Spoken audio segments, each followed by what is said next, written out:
மகிமை, தெய்வத்திற்கே மகிமை. ஏன்னா எல்லா மகிமையும் அவருக்கு தான், நம்மளுக்கு கிடையாது. நம்மளை மகிமைப்படுத்தினா அவர் தான், மகிமைப்படுத்தி கொண்டு இருக்கிறது அவர் தான். அதனால் எல்லா மகிமையும் அவருக்கு உண்டாக முடியாது. ஒரு சரணத்தை பாடுவோம். தேவனுக்கே மகிமை, தெய்வத்திற்கே மகிமை, என்னை தேடி வந்து மீட்டவரே தினமுமக்கே மகிமை, என்னை தேடி வந்து மீட்டவரே தினமுமக்கே மகிமை. ஐயா வாழ்க வாழ்க, உன்னாமம் வாழ்க. ஐயா வாழ்க வாழ்க, உன்னாமம் வாழ்க. தேடுகிற அனைவருமே மகிழ்ந்து களி கூறட்டும். தேடுகிற அனைவருமே மகிழ்ந்து களி கூறட்டும். இன்று பாடுகிற யாவருமே பரிசுத்தமாகட்டுமே. இன்று பாடுகிற யாவருமே பரிசுத்தமாகட்டுமே. ஐயா வாழ்க வாழ்க, உன்னாமம் வாழ்க. ஐயா வாழ்க வாழ்க, உன்னாமம் வாழ்க. நன்றி பரிசுத்த ஆவியானவரே. இந்த நாட்களில் கர்த்தரை தேடுபவர்கள் யாவரும் அவருடைய கிருபை பெற்றுக்கொள்வார்கள். ஆண்டவர் இயேசு கிறிஸ்து அவரே தேடி வருகிறார். நம்மளை அவர் தான் தேடி வந்தார். நம்ம யாரும் அவர் தேடி போகல. அவர் நம்மளை தேடி வந்து நம்மளை ஆசீர்வதித்திருக்கிறார். ஹல்லேலூயா. நம்மளை ஆசீர்வதித்திருக்கிறார் என்று வேதம் சொல்லுகிறது. அப்போ இன்றைக்கி ஒரு சில வார்த்தைகளை நம்ம ஒரு 5 நிமிடம் தியானித்துட்டு நம்ம ஒரு ஜெபம் பண்ணி முடிப்போம். சரிங்களா? லூக்கா எழுதின சுவிசேஷத்தில் வாசிக்கிறோம். 19ஆம் அதிகாரம், லூக்கா எழுதின சுவிசேஷம் 19ஆம் அதிகாரத்திலிருந்து ஒரு சில வார்த்தைகளை நம்ம வாசித்து தியானித்து இந்த கிறிஸ்துமஸ் ஆராதனையை நம்மளை கர்த்தர் ஆஸ்வதிப்பாராக. ஆமென். நன்றி பரிசுத்த ஆவியானவரே, நன்றி பரிசுத்த ஆவியானவரே. சோதரம் சோதரம் சோதரம் சோதரம். லூக்கா 19:1. அவர் எரிகோவில் பிரவேசித்து அதன் வழியாய் நடந்து போகையிலே ஆயக்காரனுக்கு தலைவனும் சகல ஐஸ்வர்யவானுமாய் இருந்த சகை எனப்பட்ட ஒரு மனுஷன் இருந்தான். சகை எனப்பட்ட ஒரு மனுஷன் ஆயக்காரனு தலைவனும் நேருக்கு ஆசீர்வதிக்கப்பட்டவனும் ஐஸ்வர்யவனாக இருந்தார் என்று வசனம் சொல்லுது. அந்த மனுஷன் ஆண்டவரை இயேசு கிறிஸ்துவை அவர் எப்படிப்பட்டவரோ என்று பார்க்கும்படியாக தன் இதயத்திலே விசுவாசித்தான். இதயத்தில் விசுவாசிக்கும் போது ஆண்டவர் இயேசு கிறிஸ்து எப்படிப்பட்டவரோ என்று அவரை பார்க்க முடியாது. அவர் எப்படிப்பட்டவர்? நன்மை செய்கிறவர். ஹல்லேலூயா. அவர் நன்மை செய்கிறவர், கண்ணீரை துடைக்கிறவர், காயங்களை ஆற்றுகிறவர், இருளில் இருக்கிற ஜனங்களை வெளிச்சத்துக்கு கொண்டு வருகிறவர், பாவிகளை ரட்சிக்கிறவர். இதற்காகத்தான் பூமிக்கு வந்தார். அவர் பிறந்த நோக்கமே என்னென்னா, நம்மளை வழிநடத்தும்படியாக, நம்ம ஆசீர்வதிக்கும்படியாக. இதை கேட்டுக்கொண்டிருக்கிற அன்பு சகோதரனே, சகோதரியே, முதியோர்களே, வாலிப தம்பி தங்கைகளே, நம்மளுக்கு ஒரு ஆவிக்குறி தகப்பன் ஆண்டவர் இயேசு கிறிஸ்து. தேவன் நம்மளை ரட்சிக்கும்படியாக தன் குமாரனை பூமிக்கு அனுப்பினார் என்று வேதம் சொல்லுது. கன்னி மரியாளுடைய வயிற்றிலே அவர் பிறந்து நம்மளுக்காக தெய்வ சமூகத்தில் விண்ணப்பம் பண்ணக்கூடிய ஆண்டவர் இயேசு கிறிஸ்து பண்ணி நம் யாவரும் கெட்டு போகாதபடிக்கு உலகப்பிரமான காரியங்களிலும் வலைகளிலே சிக்கி தவித்து விடாதபடிக்கு அவருடைய வார்த்தையை அனுப்பி நமக்காக பிறந்தார் என்று வேதம் சொல்லுவது. தேவன் பிறந்த நோக்கமே மனுக்குலமாகி நம்மளை யாவரையும் ரட்சிக்கும்படியாகத்தான். ஒருவேளை சத்தியத்தை கேட்டிருக்கலாம், சத்தியத்தை கேட்காமல் இருக்கலாம், சபைக்கு போகிறவங்களாக இருக்கலாம், சபைக்கு போகிறவங்களாக இருக்கலாம். ஆனால் எல்லாமே அவருடைய வித்து தான். சரிங்களா? நம்ம எல்லாருமே அவருடைய வித்து தான். அறிந்து கொள்ளாமல் எல்லாம் இருக்கலாம், ஆனால் அவங்களும் தேவனுடைய பிள்ளை தான். கிறிஸ்துவுக்கு பின்பாக, சிலுவை பாடுகளுக்கு பின்பாக, சிலுவை மரித்து உயிர்த்ததுக்கு பின்பாக நம்ம எல்லாருமே ஜெனிபிக்கப்பட்டபடினாலே, இயேசுவின் ரத்தம் நம்மளுக்குள்ளே இருக்கிறபடினாலே, நம்மளுக்காக அவர் கல்வாரி சிலுவையிலே மரித்தார், உயிர்த்தார், இன்றைக்கு உயிரோடு கூட இருக்கார் என்று வேதம் சொல்லுது. ஆகையால் இந்த நல்ல மனமகிழ்ச்சி நாளிலே ஆண்டவர் இயேசு கிறிஸ்து பெத்லகேமிலே பிறந்து ஒட்டுமொத்த மனுக்குலத்துக்கும் நம்மளுக்காக தான் அவர் எல்லாவற்றையும் செய்து முடித்தார். அப்போ அவர் எப்படிப்பட்டவர் என்று இதெல்லாம் சகைவு கேள்விப்பட்டு அவர் எப்படிப்பட்டவர் என்று பார்க்கும்படியாக வகை தேடினான் என்று வசனம் சொல்லுது. அடுத்து இயேசு எப்படிப்பட்டவரோ என்று அவரை பார்க்க வகை தேடினான். அவன் குள்ளனாக இருந்தபடினாலே அவரை ஆண்டவர் இயேசு கிறிஸ்து வரும்போது அந்த வீதியில் வர்றார். எரிகோ பகுதியில் வந்துக்கிட்டு இருக்கிறது. நிறைய ஜனங்கள் பின்னால் வர்றாங்க. ஆனால் சகையோ குள்ளமாக இருக்கிறான். குள்ளமாக, அதை எவ்வளோ குள்ளமாக வந்து ஒரு 3 அடி இருந்திருக்கலாம், இல்லை 3 அடி இருந்திருக்கலாம், இல்லை 2 அடி கூட இருந்திருக்குன்னு தெரியல. ஆனால் குள்ளமாக இருந்தான் என்று வேதம் சொல்லுது. அவன் நம்மளை போல் உயரமாக இல்லாதபடிக்கு அவன் குள்ளனதுனால ஜனக்கூட்டத்துக்குள்ள அதை பார்க்கக்கூடாதபடினாலே இயேசு இந்த வழியாக வருதான்னு தெரிந்திருந்து இவன் முன்பாக ஓடிப்போய் ஒரு காட்டத்தி மரம், அங்கே ஒரு காட்டத்தி மரம், அந்த இயேசு கிறிஸ்து வர வழியிலே ஒரு காட்டத்தி மரம் இருந்துச்சு. அந்த மரத்திற்கு மேலாக இவனுக்குள்ள ஒரு பாருங்கள், எப்படியாவது ஒரு முகத்தை பார்க்கணும், அவ்வளோதான் அவனுக்குள்ள விசுவாசம். எப்படியாவது இயேசுவை நம்ம பார்த்துடணும், இப்படிப்பட்டவர் என்று பார்க்கணும்னு சொல்லி சகைக்குள்ளே அந்த விருப்பம் இருந்துச்சு. இன்றைக்கி நீங்களும் ஒருவேளை நீங்கள் தான் இயேசு கிறிஸ்து கேள்விப்படுறீங்கன்னா அவர் எப்படிப்பட்டோன்னு பார்க்கும்படியாக நீங்கள் காட்டத்தி மரத்தில் ஏற வேண்டாம். நீங்கள் இருக்கிற இடத்துல இருந்து ஆண்டவர் நான் உங்களை பார்க்க விரும்புகிறேன் ஆண்டவரேன்னு சொல்லுங்கள். ஆண்டவர் இயேசுவை பார்க்க விரும்புகிறேன்னு சொல்லுங்கள். கண்டிப்பாக அவர் உங்களை சந்திக்க வருவார். சந்திக்க வந்தது மட்டும் இல்லை, அவர் உள்ளே வந்துட்டார்னா உங்களுடைய எல்லா குறைவிலையும் கிறிஸ்து இயேசு மகிமையில் நிறைவாக்கப்படும் என்று வேதம் சொல்லும். அல்லேலூயா. அவர் உள்ள ஒருவேளை ஆசீர்வாதமாக இருக்கலாம், ஐஸ்வர்யவானாக கூட இருக்கலாம், இல்லை ஒருவேளை ஐஸ்வர்யத்தில் குறைவாக இருக்கலாம். நீங்கள் எதில் குறைவு இருக்கீங்களோ அதில் ஒரு நிறைவாக்க வளவராக இருக்கிறார். சரிங்களா?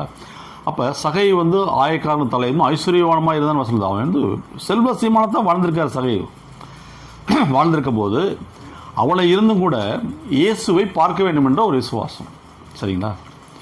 ஒருவேளை சகை நினைச்சிருக்கலாம், அவருக்கு ஐஸ்வர்யங்கள் இருந்தனால ஒருவேளை காசை மற்ற மனுஷர்கிட்ட கொடுத்து கூட சீசர்கிட்ட கொடுத்து கூட நினைஞ்சிருக்கலாம், அவரை வீட்டுக்கு கூப்பிட்டு வா நான் பார்க்கணுன்னு சொல்லியிருக்கலாம். ஆனால் அப்படி அந்த எண்ணம் இல்லை. அவர் ஆண்டவர் இயேசு கிறிஸ்து பிதாவுடைய குமாரன்னு சொல்கிறாங்க. அவர் எல்லா அற்புதம் செய்யக்கூடிய ஒரு தேவ மனுஷன், தெய்வ குமாரன்னு சொல்லி அவரே நம்ம பார்க்கணும் அப்படின்னு சொல்லி அவருக்குள்ள அந்த ஐடியாவில் இல்லை. ஆனால் அவரை பார்க்கணுன்ற விசுவாசம் மட்டும் சகைவுக்குள்ளே இருந்துச்சு. எனக்கு அருமையானவர்களே, இன்றைக்கு அவர் பூமியில் பிறந்த இந்த நாளை கொண்டாடுற ஒவ்வொருவருக்குள்ளும் இன்றைக்கி உங்களுடைய உள்ளத்தில் பிறந்திருக்கிறார். அவர் பெத்லஹேமில் பிறந்த அன்னைக்கே நம்ம உள்ளத்தில் பிறந்திருக்கிறார். ஆண்டவர் இயேசுன்னு சொல்லும் போது உள்ளத்துக்குள்ளே நம்மளுக்குள்ளே வருது ஆண்டவராக இருக்கிறார். அல்லேலூயா. அவர் அவ்வழியாக போகையிலே இயேசு அண்ணாந்து பார்த்து அந்த வழியாக வர்றாரு. இவன் காட்டத்தி மரத்தில் ஒசக்க ஏறி உட்காந்துருக்கிறான். முறைய குப்பில் ஏறி ஒரு கிளைகளுக்கு மறைவில் உட்காந்து அவரை பார்க்குறான். கிளைகளுக்கு மறைவில் உட்காந்து பார்க்கும்போது அப்போ ஆண்டவர் இயேசு கிறிஸ்து அந்த வெளியே வந்தபோது அந்த இடத்துக்கு நேரம் கரெக்டாக நின்று அண்ணாந்து பார்த்து, சகைவே நீ சீக்கிரமாக இறங்கி வா, இன்றைக்கி உன்னோடு கூட உன் வீட்டில் தங்க வேண்டும். இல்லையா? அப்போ அவன் பார்க்கணுன்னு தான் நினச்சான். சகையோ அவர் எப்படிப்பட்ட பார்க்கணுன்னு தான் நினச்சாப்புல. நினச்சிக்கிட்டு இருக்கும்போது ஆண்டவர் ஏன் சொல்கிறார், என்ன சொல்கிறாருன்னா, இன்றைக்கி உன் வீட்டில் தங்க போகிறேன்னு சொல்கிறாரு. இல்லையா? இன்றைக்கி நீங்களும் ஆண்டவரே நான் அவங்கள பார்க்கணும் விரும்புங்க, விசுவாசிங்க. அவர் நல்லவர், நன்மை செய்கிறவராக இருக்கிறார், உங்களுடைய உள்ளத்தை தங்க விரும்புகிறார். அல்லேலூயா. தங்க விரும்புகிறார். அப்போ சகை சீக்கிரமாக இறங்கி வர்றாரு. அடுத்த வருஷம் வாசிப்போம். இயேசு அந்த இடத்திலே வந்தபோது அண்ணாந்து பார்த்து அவனை கண்டு, சகையே நீ சீக்கிரமாக இறங்கி வா, இன்று நான் உன் வீட்டில் தங்க வேண்டும் என்றார். அல்லேலூயா. ஆமாம். அடுத்த வசனம் சொல்லுது, அவன் சீக்கிரமாக இறங்கி சந்தோஷத்துடனே அவரை அழைத்து கொண்டு போனான். அவர் சொன்ன உடனே அவனுக்குள்ள சந்தோஷம், சகைக்குள்ளே ஒரு மனமகிழ்ச்சி வந்துடுச்சு. இயேசுவே நீ கூப்பிட்டாரேன்னு சொல்லி ஒரு சந்தோஷம் வந்துடுச்சு. எனக்கு அருமையான அவர் உள்ளே வந்துட்டார்னா போதும், வேறு எதுவுமே வேண்டாம். இந்த பூமி நிறைவும் அவருடையது, அதுக்குள்ளே நம்ம ஓடி சுகமாக இருக்க முடியும். அப்படி நடத்துகிற தகப்பனாக இருக்கிறார். அல்லேலூயா. அவர் நல்லவராக இருக்கிறார், ஒரு குறையும் வராது, எல்லாரும் பார்த்துக்கிறவார். சரிங்களா? அப்போ இறங்கி வந்து சிரித்த முகத்தோடு சீக்கிரமாக சந்தோஷம்னு இறங்கி வந்து அவரை தன் வீட்டுக்கு அழைத்து கொண்டு போனான் என்று வசனம் சொல்லுது. சரிங்களா? அழைத்து கொண்டு போனான். அடுத்த வசனம் சொல்லுகிறது, அதை கண்டவர் யாவரும் இவர் பாவியான மனுஷனிடத்திற்கு தங்கும்படி போனார் என்று முறுமுறுத்தார்கள். யார் முறுமுறுத்தாங்க? சீசர்கள், கூட இருந்தவங்க, இயேசு அறிந்தவங்க. அல்லேலூயா.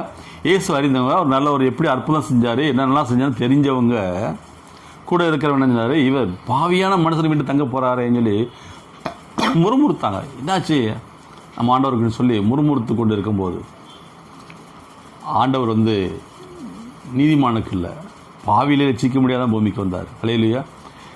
பாவினா நம்மளாம் பாவம் செய்யலை, நம்மளை ரட்சிக்கும்படியாக, அவர் வார்த்தையை நம்மளுக்குள்ள வைக்கும்படியாக, அவருடைய அன்பை நம்மளுக்கு காட்டும்படியாக, அவருடைய அபிஷேகத்தை நம்மளுக்கு கொடுக்கும்படியாக, இந்த பூமியில் வாழ்ந்து சுகமாக இருக்கும்படிக்கு அவருடைய சாயல்படி நம்மளை படைச்சதுனால நம்ம பூமியில் அவரை போலே வாழ வேண்டும் என்று பிதாவுடைய விருப்பம்.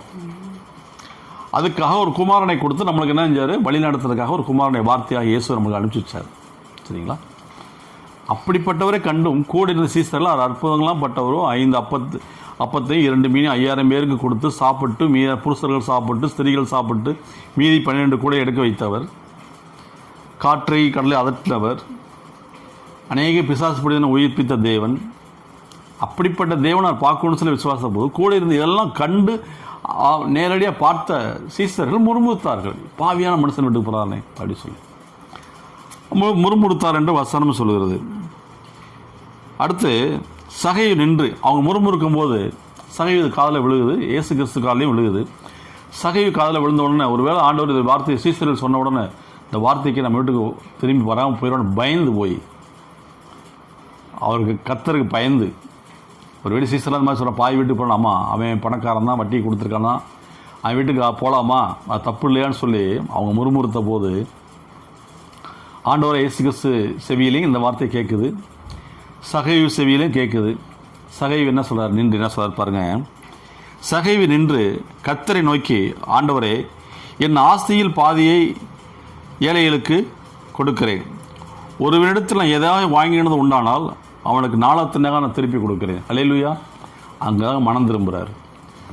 இன்றைக்கி உன் வீட்டில் தங்குறேன்னு சொன்ன உடனே பாவ அறிக்கை ஆண்டவர் கேட்கல, நீ பாவத்தை அறிக்கையிடுன்னு கேட்கல.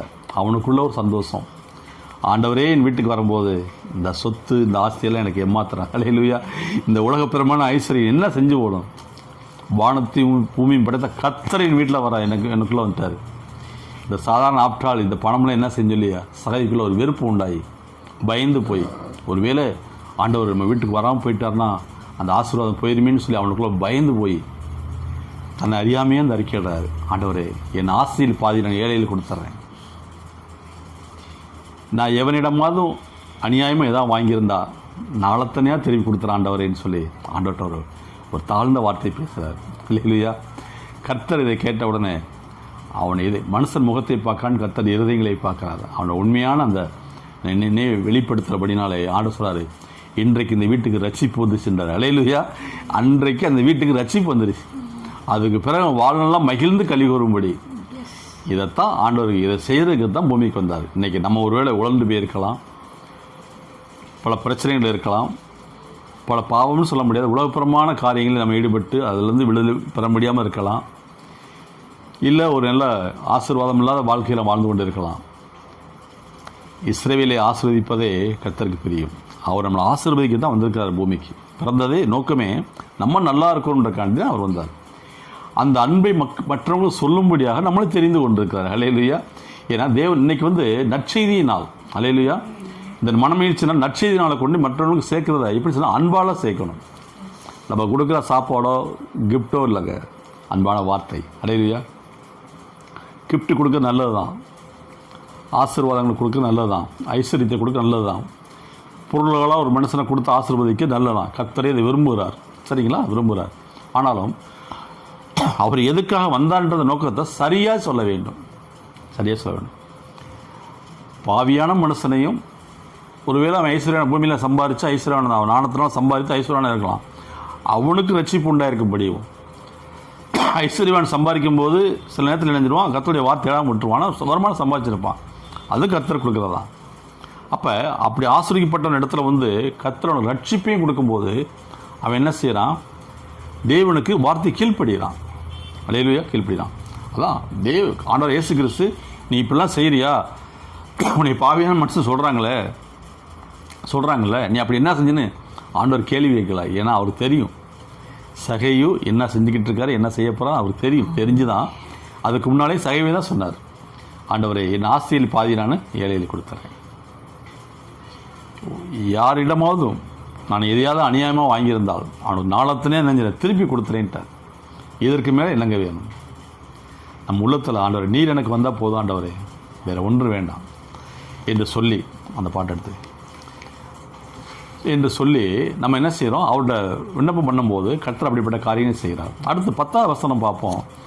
இதை சகைக்கு சொல்கிறாரு, இன்றைக்கு இந்த வீட்டுக்கு ரட்சிப்பு வந்துச்சு அப்படின்னு சொல்லிட்டு, இன்றைக்கு இந்த வீட்டுக்கு ரட்சிப்பு வந்துன்னு சொல்லி முடித்த உடனே அடுத்த வசனம் 10வது வசனம் சொல்கிறாரு, இழந்து போனதை தேடவும் ரட்சிக்கவும் மனுஷகுமாரன் வந்திருக்கிறார். அல்லேலூயா. ஒரு கரங்களை தட்டுவோம். ஆமீன், ஆமீன், ஆமீன், ஆமீன். இழந்து போனதை தேடவும் பாவியிலே ரட்சிக்கும்படியாக ஒரு மனுஷகுமாரன் பூமிக்கு வந்தார். அவர் பிறந்த நோக்கமே இழந்து போனதை தேடவும். இன்றைக்கி நம்ம வாழ்க்கை என்னென்னமோ இழந்திருப்போம். ஒருவேளை நீங்கள் கேட்டுக்கொண்டிருக்க அன்பு சகோதரியும் சகோதரிகளே, நீங்கள் ரட்சிக்கப்பட்டிருக்கலாம், ரட்சிக்கப்படாமல் நீங்கள் ஒரு தேவனுடைய பிள்ளை தான் இருக்கிறீங்க. ஆனால் செய்தியை கேட்டுக்கொண்டே இருக்கலாம். உங்களுடைய பிஸ்னஸாக இருக்கலாம், உங்களுடைய குடும்பத்தில் இருக்கலாம், இல்லை உங்களுடைய உறவு சம்மந்தப்பட்ட காரியம் இருக்கலாம். எதுலாம் நீங்கள் ஒரு முழு பூரணம் அடையாமல் இன்றைக்கு வரைக்கும் நீங்கள் பிரச்சனைகளையும் பாடுகளையும் வேதனைகளையும் உங்களுடைய உள்ளத்தில் வைத்து ஒரு சோகத்தோடு ஒரு கவலையோடு கூட ஒரு எதிர்பார்ப்போடு நீங்கள் இருப்பீர்கள். ஆனால் நீங்கள் இழந்திருக்கிறீங்க, அந்த ஆசீர்வாதத்தை முழுமையாக பெற முடியல. ஒருவேளை நல்லா படிச்சிருக்கலாம், நல்ல வேலை கிடைக்கல, இன்றைக்கி அநேக காசு கொடுத்து வேலை சேர முடியல. ஆனால் உங்கள்கிட்ட உண்மையான ஒரு கேரக்டர் பணம் படிச்சிருக்கீங்க, ஆனால் வேலை கிடைக்கல. பயப்படாதீங்க, அதுலேருந்து ஒரு காலத்துக்கு கர்த்தர் செய்வார். உண்மையான ஒரு காரியம் என்றைக்கும் உறங்கவே உறங்காது. அது ஒரு நாளைக்கு வேறு உண்டி நிற்கும். சரிங்களா? ஒரு உலகம் பிஸ்னஸில் உங்களுடைய ஜாஃபில் வருமானங்கள் பெற்றாக்குற, குடும்பத்தை சரியாக ரன் பண்ண முடியல, அப்படியே பயப்படாதீங்க. கர்த்தர் உங்களை ஆஸ்வதிப்பா. அதுக்கு தான் வந்திருக்காது. நீங்கள் எதெல்லாம் பூமியில் இழந்தீங்களோ, உங்களுடைய கவலைகள், உங்களுடைய சூழ்நிலைகள் எல்லாம் இழந்தீங்களோ எல்லாவற்றையும் கர்த்தர் திருப்பி கொடுக்க வல்லவராக இருக்கிறார். அதுக்கு தான் என்ன சொல்கிறாரு, இழந்து போனதை தேடவும். நம்ம இழந்து போனது என்ன இருந்தாலும் எல்லாம் அவர் படைத்த மனுஷர்கள்லாம் அவரை விட்டு விலகி போகக்கூடிய காலங்கள், அவருடைய அன்பை புரியாத மனுஷர்கள் சொல்கிறாரு, இழந்து போனதை தேடவும். சகைவிட்ட சகல ஆசீர்வாதமும் ஐஸ்வர்யம் எல்லாம் இருந்துச்சு, ஆனால் கர்த்தர் அங்கே இல்லை. அந்த மனுஷன் என்னைக்கு அவரை பார்க்கணும்னு சொல்லி வகை தேடினானோ அன்னைக்கு அந்த வீட்டுக்கு ரட்சிப்பே வந்துச்சு. எனக்கு அருமையானவர்களே, இன்றைக்கு இயேசு கிறிஸ்து பிறந்தார்னா நம்ம நல்லா இருக்கும்படியாகத்தான், நம்மளை வாழ வைக்கும்படியாக தான் பூமியில் பிறந்தார், நம்மளை ஆசீர்வதிக்கும்படியாக தான் பிறந்திருக்கிறார். அவர் பிறந்த நோக்கம் என்னென்னா, இந்த பூமியில் மனுக்குலம் யாரும் கஷ்டப்படக்கூடாது, சந்தோஷமாக இருக்கணும் என்ற இந்த விருப்பத்தை அவர் கொடுக்கும்படியாக பூமியில் வந்து நம்மளை பார்த்து ஆசீர்வதித்து சென்றிருக்கிறார். சரிங்களா? இழந்து போனதை தேடவும் பாவியை ரட்சிக்கும்படியாக வந்தார். இன்னொரு இடம் சொல்லப்பட்டிருக்கு, இருளில் இருக்கிற ஜனங்களை வெளிச்சத்து கொண்டு வர முடியாது. இருள் அப்படின்னாலே அவன் வாழ்க்கையில் இனிமேல் அவ்வளோதான், நம்ம எதுவும் முடியாத நம்மளுடைய இதுதான், இதோடு நம்ம முடிச்சுக்குவோம் அப்படின்னு நம்மளுக்கு எந்த இதுவுமே ஆதரவு இல்லைன்னு சொல்லியிருக்காங்க இல்லையா? ஆதரவற்றவர்களையும் கர்த்தர் ஆசீர்வதிக்க விரும்புகிறார். அவர் எங்கெல்லாம் இழந்து போயிருந்தாலும் அதெல்லாம் தேட தான் கர்த்தர் வந்தார். பைபிளோட பார்க்குறோம், பஸ்கா பண்டிகை அன்னைக்கு யூதர்கள் இஸ்ரவேல் ஜனங்கள் பண்டிகை கொண்டாடக்கூடிய நாட்களிலே ஆண்டவர் இயேசு கிறிஸ்து செஞ்சார், ஒரு 32 வருஷம் படுத்திருந்த ஒரு மனுஷனை எழுப்பும்படியாக அந்த இடத்துக்கு போனார். எனக்கு அருமையானவர்களே, இந்த நல்ல நாளில் நம்மளால் முடிந்ததையா ஒரு சிலருக்கு உங்களுக்கு நம்மளுக்கு எவ்வளோ தகுதியோ, இப்போ எனக்கு முடினா எனக்கு ஒரு 4 பேரோ 5 பேருக்கோ ஏதோ சின்ன ஒரு உதவி செய்ய முடியும்னா அதை நான் செய்யணும். செய்திருக்கோம், செய்ய போகிறோம், நிறைய செய்திருக்கிறோம், இன்னும் செய்ய போகிறோம். சரிங்களா? அப்போ கடவுளுடைய அன்பை அப்படித்தான் மற்றவர்கள் சொல்லும் போது தான் தேவன் அந்த பூமிக்கு வந்த நோக்கத்தை நிறைவேற்ற முடியும். சரிங்களா? நம்ம பகிர்ந்து கொடுக்கறது அவருக்கு பிடிக்கும். ஏன்னா ஏசாயா 58 வாசிக்கிறோம், துரத்துண்டவனை வீட்டில் சேர்த்து கொள்வதும், பசியுள்ளவனுக்கு நீ ஆகாரத்தை பகிர்ந்து கொடுக்கிறதும், வஸ்திரமில்ல அவனுக்கு வஸ்திரத்தை கொடுக்கிறதுன்னு சொல்லியிருக்கிறார். அப்பொழுது அதை நாம் செய்யும்போது ஒரு சுகவாழ்வு சீக்கிரத்தை துளிரப்பட்டிருக்கும். நம்மளுக்கு மற்றும் நன்மை செய்யும்படியாக அவர் அன்பை நம்மளுக்கு கொடுத்தபடினாலே அவர் நன்மை செய்கிறாவே சுற்றி திரிந்தார் என்று வேதத்தில் வாசிக்கிறோம். எனக்கு அருமையானவர்களே, இன்றைக்கு இந்த கிறிஸ்துமஸ் பிறந்த நாளில் பாவியிலே ரட்சிக்கும்படியாக, இழந்ததை தேடும்படியாக அவர் பூமிக்கு வந்திருக்கிறார். இன்றைக்கி ஒவ்வொரு வீட்டுக்கு ரட்சிப்பு தான். சரிங்களா? இந்த ரட்சிப்பு இன்றைக்கு மாற்றம் இல்லை, அவரை ஏற்றுக்கொண்ட இந்த நிமிஷத்திலிருந்து உலகத்தில் முடிந்து வரை அந்த கடைசி வரைக்கும் அந்த ரட்சிப்பு ஒரு நாள் மாறாது. அது ஒருவனை எடுத்துக்கொள்ள முடியாது. இயேசு நாமத்தினாலே அவர் கொடுத்தது தான். அல்லேலூயா. அவர் கொடுக்க ஆசீர்வதிக்கிற தேவன் தான், ஆசீர்வாதம் எடுக்கிற தேவனே கிடையாது. இஸ்ரவேலை ஆசீர்வதிப்பதே கர்த்தருக்கு பிரியன்னு சொல்லியிருக்கிறார் அவர். ஆகையால் இன்றைக்கி உங்கள் வீட்டில் எதெல்லாம் இழந்து போயிருக்கீங்களோ இந்த வருஷம், இந்த நாள் எல்லாத்தையும் கொடுத்து, இந்த புதிய வருஷம் பிறக்கும்போது புதிய ஆசீர்வாதத்தோடு, புதிய எண்ணினால் புதிய அபிஷேகத்தோடு கூட நீங்கள் இருக்கிற இடத்துல அந்த உங்களுடைய பக்கத்து நீ இருக்கிற பகுதியில் இருந்து உங்கள் ஆலயத்துக்கு போய் கர்த்தரை ஆராதனை செய்யுங்க. கர்த்தர் உங்களை ஆசீர்வதிப்பார். இந்த நாளில் இந்த செய்தியை இந்த லூக்கா 19 அதிகாரம் 1 to 10 வசனம் சொல்லுகிறது. சகையு அவர் பார்க்கத்தான் விரும்பினார், ஆனால் அந்த வீட்டுக்கு ரட்சிப்பு உண்டாயிருக்கும்படிக்கு கர்த்தர் கொடுத்தார். ஹல்லேலூயா. இன்றைக்கி நீங்கள் அவரை தேட விரும்புங்க. அவர் யாருன்னு பாருங்கள். எப்படிப்பட்டவருன்னு இல்லை, பைபிளை வாசித்து பாருங்கள். இல்லை நல்ல செய்திகளை கேளுங்க, ஆண்டவருடைய வார்த்தையை கேளுங்க. உங்களுடைய உள்ளத்தில் அவர் பேசுவார். நீங்கள் அதை தியானிங்க. ஆண்டவர் எனக்குள்ள நீ வாங்கன்னு சொல்லி பேசுங்க. கண்டிப்பாக உனக்குள்ள ஆசீர்வதிப்பார். ஏன்னா மார்த்தாள் வீட்டில் இடம் கொடுத்துச்சு இயேசு கிறிஸ்து ஊழியம் செய்கிறதுக்கு. மரித்த லாசரை எழுப்பினார். ஹல்லேலூயா. ஏன்னா இழந்ததை திருப்பி கொடுத்தார். சரிங்களா? ஆனால் 38 வருஷம் படத்தில் எதுவுமே செய்யலை. அவர் சொல்ல அடுத்த அதே அதிகாரத்தில் பார்க்குறோம். அடுத்த முறை பார்க்கும்போது அவன் தேவனுடைய ஆலயத்திலே தங்கியிருந்தான்னு வசனம் இருக்கு. 38 வருஷம் அவர் வருஷம் படுத்துட்டு அவனை உன் படுக்கை எடுத்துக்கொண்டு உன் வீட்டுக்கு போன்ட்டார். அவனை உடனே எடுத்துகிட்டு போயிட்டான். எந்த கேள்வியும் கேட்கல. உடனே எழுந்திரிச்சான். கால் கையெல்லாம் அந்த இதாகி ஜாமாய் போயிருந்துச்சு. ஓடாத வண்டி இன்ஜின் மாதிரி ஜாமாய் போயிருந்துச்சு. இந்த வார்த்தை சொன்ன உடனே அந்த அபிஷேகம் உள்ளே போனோன்னா அப்படி எல்லாம் நியூவாக மாறி அப்படி டக்குனு நினச்சி வீட்டுக்கு போயிட்டான். அடுத்து ஆண்டவர் செய்தி சபையில் போய் உட்காந்துருக்கும் போது அவனும் சபையில் வந்து உட்காந்துருக்கிறான். கர்த்தர் ஆசீர்வதிச்சிட்டார் அவனை. இனி ஒன்று சேதப்படுத்தாது, நீ ஆசீர்வாதமாக இருப்பான்னு போயிட்டார். ஹல்லேலூயா. ஏன்னா 30 வருஷம் இறந்துருந்தான். என்னன்னா சுகத்தை இழந்திருந்தான். இறந்து திருப்பி கொடுத்தார். ஹல்லேலூயா. கர்த்தர் அப்படி தான் ஆஸ்வதிப்பார். தேவன் பெரிய காரியம் செய்வார். இன்னொரு இடத்துல வாசிக்கிறோம். நிமிர முடியாத கூனி. அவரை போய் அந்த அம்மாவை போய் அவள் கூனிக்கிட்டே தான் அந்த அம்மா வந்திருக்காங்க. முதிர் வயதாயிருச்சு, நிமிர முடியாத கூனி. ஆண்டவர் இயேசு கிறிஸ்து பார்த்தார். ஏன்னா அந்த அம்மா தன் சரீர முழு வளர்ச்சி அவங்க அடைய முடியாமல் அதில் ஒரு குறைவு இருந்துச்சு நம்மகிட்ட. அவளும் ஆபிரகாமுக்கு குமார்த்தியாக இருக்கிறாள்னு சொல்லி அவள் நிமிர பண்ணிட்டார். ஹல்லேலூயா. அந்த சுகத்தை உண்டாக்கிட்டார். இப்படி தாங்க நீங்கள் எதில் பலவீனமாக இருக்கீங்க, எதில் குறைவாக இருக்கீங்கன்னு கர்த்தருக்கு தெரியும். உங்களை சுகப்படுத்த இன்றைக்கு அவர் ஆயத்தமாக இருக்கிறார். உங்கள் வீட்டு சகையை போல் அவரை தேட அவரை பார்க்க வகை தேடுங்க. அதை பைபிள் மூலியமாக, சபை மூலியமாக, வார்த்தையின் மூலியமாக அவரை எப்படியாவது பார்க்கணும் வகை தேடுங்க. கண்டிப்பாக உங்களுக்கு தரிசனமாவார். உங்களை ஆசீர்வதிப்பார். ஒவ்வொரு நாளும் ஆசீர்வதிக்கிற தேவன் தான். ஏதோ நீங்கள் ஆசீர்வதிச்சுட்டு போகிறது கிடையாது. உலகத்து முடிந்தபடி அந்த கடைசி வரைக்கும் உங்களோடு கூட இருப்பார். ஏன்னா அவர் உன் தகப்பன் உன் தாய் உன்னை கைவிட்டாலும் நான் உன்னை விட்டு விலகுவதும் இல்லை, உன்னை கைவிடுவதும் இல்லை என்று சொன்ன கர்த்தர் உங்களை நடத்துவார். ஆண்டவர் இயேசு கிறிஸ்து நாமத்தினாலே சொல்லி பாருங்கள். சகையோர் பார்க்கும்படியாக அந்த இடத்துல வந்து தேவன் இறங்கி வந்தார்னு சொல்லுவது. கர்த்தர் பெரிய காரியங்கள். சகையோ ஒரு சாங் பாடுவோம். சகையுடனே இறங்கி வந்தான், சந்தோஷமாக வரவேற்றான். சகையுடனே இறங்கி வந்தான், சந்தோஷமாக வரவேற்றான். பாவங்கள் அனைத்தையும் அறிக்கை செய்தான், பாவங்கள் அனைத்தும் அறிக்கை செய்தான். பரலோக இன்பம் பெற்று கொண்டான், பரலோக இன்பம் பெற்று கொண்டான். என் இயேசு உன்னை தேடுகிறார், இடம் உண்டோ மகனே உன் உள்ளத்தில். என் இயேசு உன்னை தேடுகிறார், இடம் உண்டோ மகளே உன் உள்ளத்தில். அவர் தேடுறார். சகையை பார்க்கணும்னு நினைத்த போது அந்த வீட்டுக்கு ரட்சிப்பு போச்சு.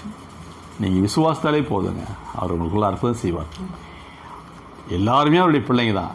யாரும் அப்படிலாம் கிடையாது. பூமியில் பிறந்திருக்கிற ஒவ்வொருவரும் ஆண்டவர் இயேசு கிறிஸ்துவின் பிள்ளை தான். அவரை நீ அறியக்கூடிய அந்த லைட் உனக்குள்ளே இருக்குது. அது என்றைக்கு அந்த லைட்டை ஆன் பண்ணுறீங்களோ அன்றைக்கு உங்களுக்குள்ள ஒரு வெளிச்சம் உண்டாயிருக்கும். ஹல்லேலூயா. எத்தனை ஆசீர்வதிப்பார். ஏன்னா இருளில் இருக்கிற ஜனங்களை வெளிச்சத்துக்கு கொண்டு வரக்கூடிய வெளிச்சத்தை உள்ளே வைத்திருக்கிறாரு. ஒரே பல்ப்பு தான். சுவிட்ச் ஆஃப் பண்ணால் இருட்டாயிடுது, ஆன் பண்ணால் போகிறோம். அப்போ இந்த கரண்ட் ஆண்டவர் இயேசு கிறிஸ்து அந்த பவர் உள்ளே இருக்குது. நீங்கள் இதை கரெக்டாக சுவிட்ச் ஆன் பண்ணி பாருங்கள். உங்களை கர்த்தர் ஆசீர்வதிப்பார். கண்களை எப்படி ஜெபிப்போமா? ஸ்தோத்திரம் ஸ்தோத்திரம் ஆண்டவரே, சோதரம் சோதரம் சோதரம் சோதரம் சோதரம். நன்றி செலுத்துகிறோம் ஆண்டவரே, நன்றி செலுத்துகிறோம் ஆண்டவரே. ஆண்டவரே நமக்கு நன்றி செலுத்துகிறோம். இந்த நல்ல மனமேழ்ச்சி நாளுக்கு நன்றி. நல்ல ஒரு வார்த்தை எங்களுக்கு நீங்கள் கொடுத்தீங்க, அதுக்காக நன்றி செலுத்துகிறோம். இந்த வார்த்தையை கேட்டுக்கொண்டு இருக்க அன்பு தேவ பிள்ளைகள் எந்த இடத்துலாம் சரி, எந்த பகுதியில் தான் சரி, அவங்கள ஆசீர்வதிங்கப்பா. ஒருவேளை எந்த சூழ்நிலை இன்னைக்கு ஒருவேளை எதெல்லாம் இழந்திருக்காங்களோ அதை ரெட்டி பண்ணி கொடுக்க வல்லவராக இருக்கிறீங்க. அவங்களுடைய துக்கம் சந்தோஷமாய் மாறட்டும். இனி ஒருபோதும் துக்கமாக இருக்கக்கூடாது ஆண்டவரே. அது யாராக இருந்தாலும் சரி, அது ஐஸ்வர்யானாலும் சரி, சாதாரண ஒரு எளிமையான ஒரு குடும்பத்தாலும் சரி, எல்லாருக்குள்ளும் சமமான ஆசீர்வாதங்களை கொடுக்கறது உங்களால் தான் முடியும் ஆண்டவரே. ஏன்னா நாங்கள் வாசிக்கிறோம், உங்களுடைய மகிமையினாலே எங்களை ஆசீர்வதிக்கிறீங்க. அல்லேலூயா. கிறிஸ்து இயேசுடைய மகிமையினாலே, ஆண்டவரே இயேசு கிறிஸ்து மகிமையினாலே எங்களை ஆசீர்வதிக்கிறவர். எங்கள் குறைவில் நீங்கள் ஆசீர்வதிக்கிறீங்க. எங்கள் குறை என்பது உங்களை தேடாதனால தான் எங்களுக்கு குறை. அதை நாங்கள் தேடும்போது நிறைவான ஆசீர்வாதம் வந்தது. இதுதான் சகையை சொன்னார். அவர் சகலமும் ஆசீர்வாதமும் ஐஸ்வர்யமான இருந்தும் கூட நான் என் ஆசிரியரை ஏழையை கொடுத்துறேன்னு சொன்னார். அல்லேலூயா. கொடுக்கும்போது அந்த வீட்டுக்கு முழுமையான ரட்சிப்பு வந்துருச்சு. ஏன்னா உலக காரியங்களே அவன் வெளியே கொடுத்தான், வெளியே கொடுக்குறேன்னு சொன்னான். ஆவிக்குரிய எல்லா காரியங்களும் அவனுக்கு, கடவுளுடைய காரியங்கள்லாம் அவனுக்குள்ளே வந்துடுச்சு. செல்வசீமான மாறிட்டார். சரிங்களா? அதே போல் இந்த ஜெப வேளையில் நீங்கள் வேண்டிக்குள்ள ஏதோ பெற்றுக்கொண்டோம் என்று விசுவாசிங்க. எனக்காக ஆண்டவர் இயேசு கிறிஸ்து பூமியில் பிறந்திருக்கிறார். இந்த மனமேற்சாங்க நன்றி. அவர் பிறந்தாருன்னா அதை நாளாக நினைவு கொண்டாடுறோம், அவ்வளோதான். ஆனால் அவர் கூடவே தான் இருக்கிறார். இத்தனை ஆண்டுகளும், இத்தனை மணி நேரமும், இத்தனை நிமிடமும் நம் கூடவே இருக்கிறார். பேதுரு அவர் படகுல இடம் கொடுத்தார். நாம் முழுவதும் பிரயாசப்பட்டோம், ஆண்டவர் ஒன்றும் இல்லை, இழந்துட்டான். ஆனால் இழந்ததை மறுபடியும் கர்த்தர் கொடுக்குறாரு. அந்த படவை கொஞ்ச நேரம் இயேசு கொடுத்தபடினாலே, கொஞ்ச நேரம் அவருடைய வார்த்தை பகிர்ந்து கொடுக்க அந்த இயேசு படவை கொடுத்தனாலே பெரும் தோல்விகள் மாறி அவனை எப்படிப்பட்ட தேவனை கண்டு கொண்டான், அவர் பின் சென்றான்னு சொல்லுது. அதுக்கு பிறகு மீனே பிடிக்க போகலாங்க, ஆண்டவர் பின்னாலே போயிடு. ஏன்னா அப்படிப்பட்ட தேவனை அறிந்து கொண்டுட்டான். இன்றைக்கி நீங்களும் ஆண்டவர் தேடி இந்த நாட்கள், ஆண்டவரே எனக்கும் நான் அவங்கள பார்க்கணும் ஆண்டவரே அப்படி சொல்லுங்கள். உங்கள் வீட்டுக்கு ரட்சிப்பு வந்துடும். அவர் உங்களோட தங்குவார், உங்களோட சம்போசிப்பார், உங்களோட வார்த்தை பகிர்ந்து கொடுப்பார். இதை கேட்டுக்கொண்டிருக்க அன்பு சகோதரனே சகோதரி, கர்த்தர் தாமே இந்த மனமேல் ஆஸ்வதிப்பாராக. இந்த நாளுக்கு நன்றி செலுத்துகிறோம். ஆண்டவரை இயேசு நாமத்தினாலே இந்த வார்த்தையை சொல்லி உங்களை யாவரையும் ஆஸ்வதிக்கிறோம் நல்ல பிதாவே. Amen. Thank you. God bless you. Christmas வாழ்த்துக்கள். வார்த்தையின் வெளிச்சத்தின் ஒளித்திலிருந்து எங்களுக்கு நிறைய யூடியூப்பில் நீங்கள் இந்த செய்தி பார்க்குறீங்க, எனக்கு கமெண்ட் பண்ணியிருக்கீங்க, எங்களை லைக் பண்ணியிருக்கீங்க, சப்ஸ்கிரைப் பண்ணியிருக்கீங்க, நூற்றுக்கணக்கான நபர் உள்ளே இருக்கிறீங்க. அனுதினமும் எங்களுக்கு நீங்கள் ஃபோன் பண்ணி ஜெபத்துக்கு வருகிறீங்க, எங்களோட பகிர்ந்து கொள்கிறீங்க, இன்னும் வார்த்தையை பேசும்படி எங்களை உற்சாகப்படுத்துகிறீங்க. அநேகர் இந்த வார்த்தையின் மூலியமாக சாட்சியிலையும் சொல்லியிருக்கிறீங்க. அதுக்கு நான் தேங்க்ஸ் பண்ணுகிறேன். ஒவ்வொருவரையும் தொடர்ந்து கேளுங்க. இதில் சில மாற்றங்கள் இருந்தாலும் அதை கமெண்டில் எங்களுக்கு சொல்லுங்கள், நாங்கள் சரி பண்ணிக்கிறோம். எங்களுக்காக ஜெபித்த உங்களுக்கு ரொம்ப நன்றி. எங்களுக்காக நீங்கள் கொடுக்குற உங்களுடைய இந்த ஒளித்து தாங்குகிற கரங்களை ஒவ்வொரு குடும்பத்தையும் கர்த்தர் ஆசீர்வதித்து வருவதாக நன்றி.